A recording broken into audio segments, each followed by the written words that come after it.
আসসালামু আলাইকুম ওয়া রাহমাতুল্লাহি ওয়া বারাকাতুহু।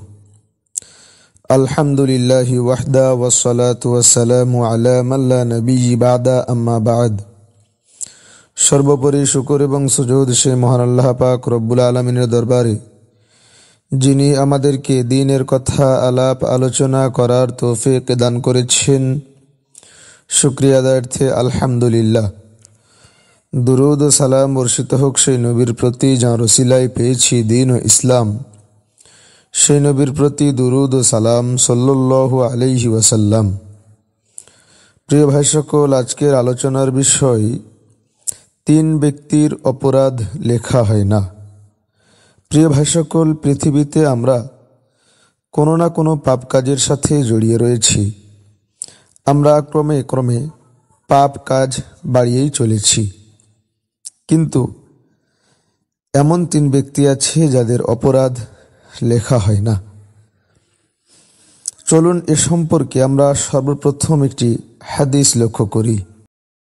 হযরত আয়েশা রাদিয়াল্লাহু তাআলা আনহা থেকে বর্ণিত আছে, তিনি বলেন, নবী করিম সাল্লাল্লাহু আলাইহি ওয়াসাল্লাম বলেন, তিন ব্যক্তি থেকে কলম উঠিয়ে নেওয়া হয়েছে, তাদের অপরাধ লেখা হয় না। নাম্বার 1, ঘুমন্ত ব্যক্তি যতক্ষণ সে ঘুম থেকে জাগ্রত না হয়। নাম্বার 2, অপ্রাপ্ত বয়স্ক শিশু যতক্ষণ সে প্রাপ্তবয়স্ক বা বালেগ না হয়। নাম্বার 3, পাগল ব্যক্তি যতক্ষণ পর্যন্ত সে তার জ্ঞান বা চেতনা ফিরে না আসে। প্রিয় ভাই সকল, এ হাদিসের মাধ্যমে আমরা বুঝতে পারলাম যে তিন ব্যক্তির অপরাধ লেখা হয় না। এ বিষয়ে আমরা আরও একটি হাদিস লক্ষ্য করি।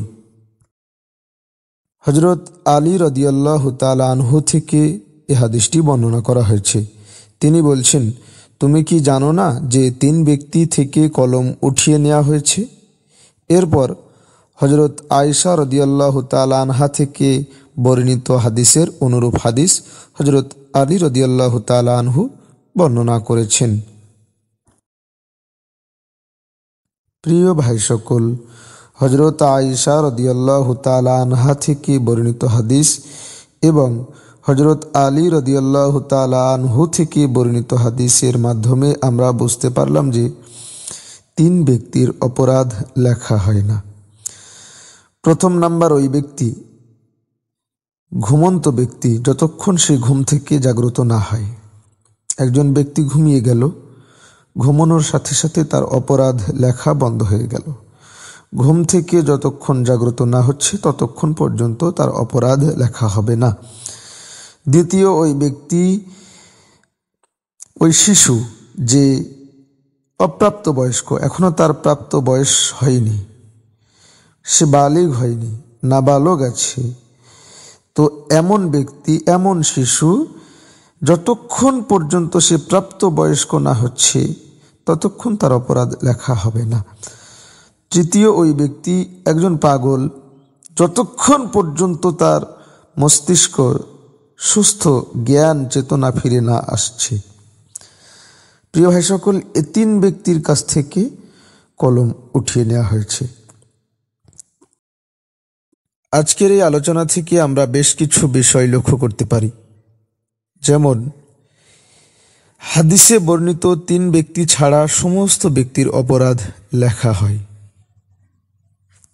যেহেতু এখানে তিন ব্যক্তির কথা স্পষ্টভাবে উল্লেখ করা হয়েছে, এই তিন ব্যক্তি ছাড়া সমস্ত ব্যক্তির অপরাধ লেখা হয়। কিন্তু এখন যে অপরাধ করে না তার অপরাধ লেখা হয় না, আর যে অপরাধ করে তার অপরাধ লেখা হয়।